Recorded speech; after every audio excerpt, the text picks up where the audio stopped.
বাংলাদেশের বিপক্ষে ক্যারিয়ারের শেষ টেস্ট খেলবেন ম্যাথিউস। বিস্তারিত থাকছে ডেস্ক রিপোর্টে। টেস্ট ক্রিকেট থেকে অবসর ঘোষণা করেছেন শ্রীলঙ্কার তারকা অলরাউন্ডার অ্যাঞ্জেলো ম্যাথিউস।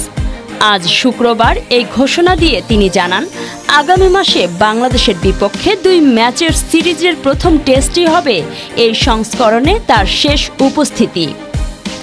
সামাজিক যোগাযোগ মাধ্যমে অবসর ঘোষণায় ম্যাথিউস লেখেন, আমার পরিবার ও প্রিয় বন্ধুরা, কৃতজ্ঞ হৃদয় এবং অবিস্মরণীয় স্মৃতি আমার সবচেয়ে প্রিয় সংস্করণ।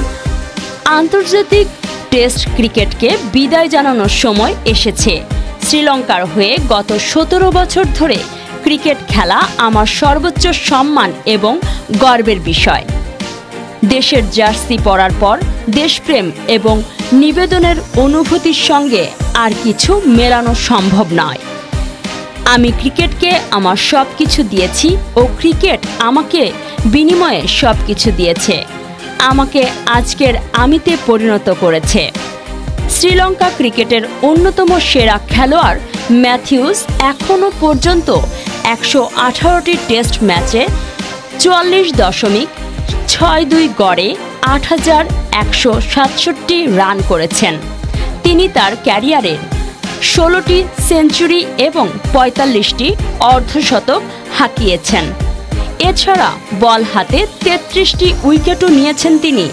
সবাইকে ধন্যবাদ জানিয়ে শেষে ম্যাথিউস লেখেন, একটি অধ্যায় শেষ হয়েছে, কিন্তু খেলার প্রতি ভালোবাসা সর্বদা অটুট থাকবে।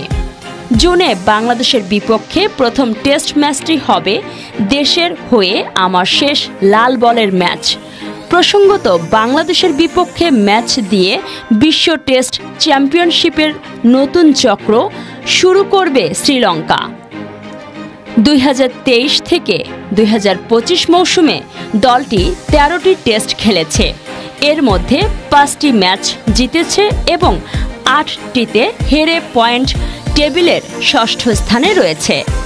এদিকে বাংলাদেশ 12টি ম্যাচে 4টি জয় নিয়ে সপ্তম স্থানে অর্জন করে।